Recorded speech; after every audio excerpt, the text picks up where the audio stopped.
Now, we live in a really interesting time because there has been a tremendous amount of effort and information put on social media, YouTube, Instagram, Facebook, Twitter, etc. All these platforms where the common public can observe life on a farm.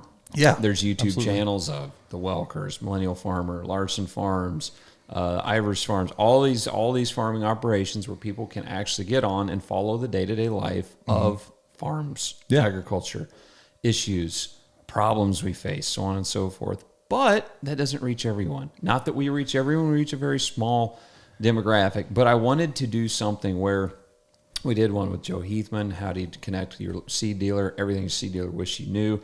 Did one with one of my landowners. Hey, how can you improve the relationship you have between you and your landowner? Right. And then, okay, hey, let's talk to someone who is more coming from the general public side into agriculture.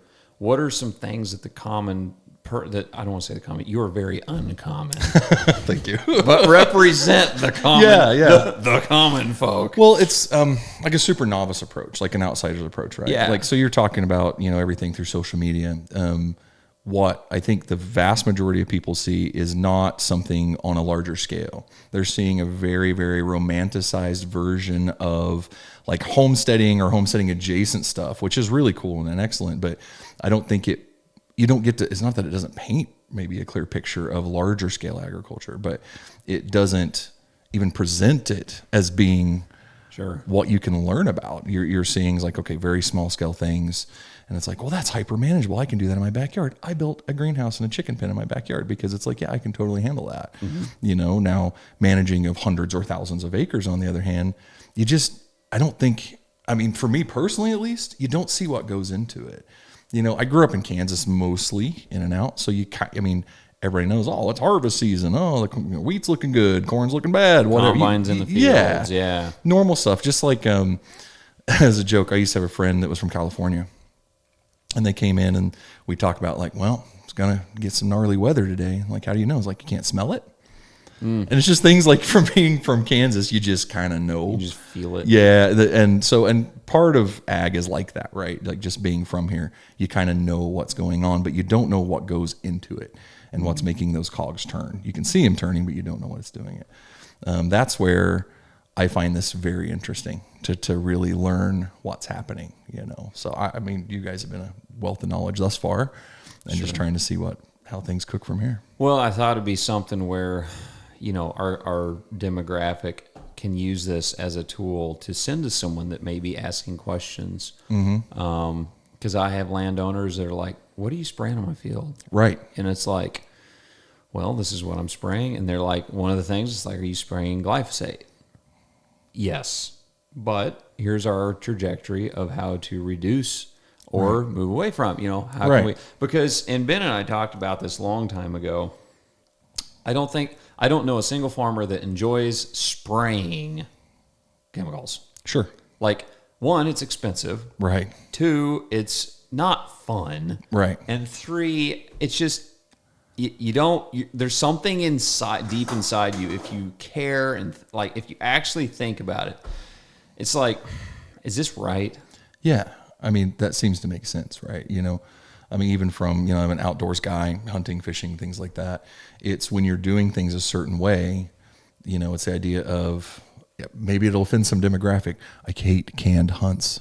I don't like high fence hunting. I think it's terrible. And watching how that does, I understand there's a reason and there's people that run businesses behind it and things like that. Me personally, it doesn't jive with me, but I still understand the reasoning behind it, right? Sure. So something with like this, same thing. Like you look, it's like, man, I wish things weren't sprayed. However, what I'm being able to learn from you guys, which has been great, it's number one, don't throw away perfection, don't throw away improvement in seeking perfection. Sure. Then understand there's time frames and there's ways to do this that benefit both the end user, me, and the ground and the people producing it, the ones that have to make a living doing it, because if you guys, the mid-sized farm, I don't even know if I'm saying that right, but something outside of giant ag and tiny person at a farmer's market, to make that viable long-term, there has to be some concessions there.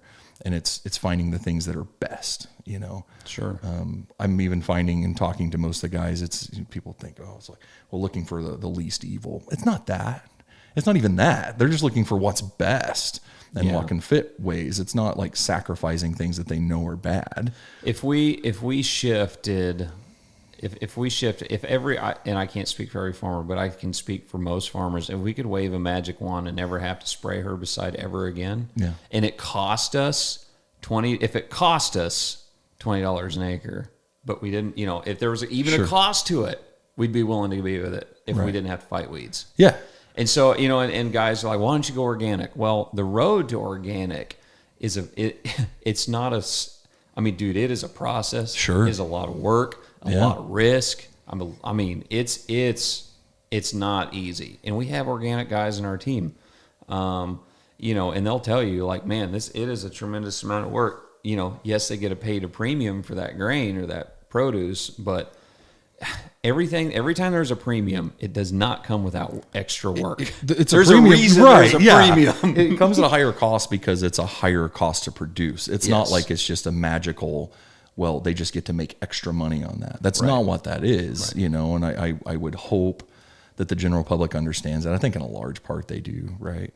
You start seeing from an education standpoint, it's like, okay, taking it all the way back in food systems. So you start from the grocery store shelf. Mm-hmm. And if I look at something like, I'm willing to pay an extra 20% because this says it's organic, whatever.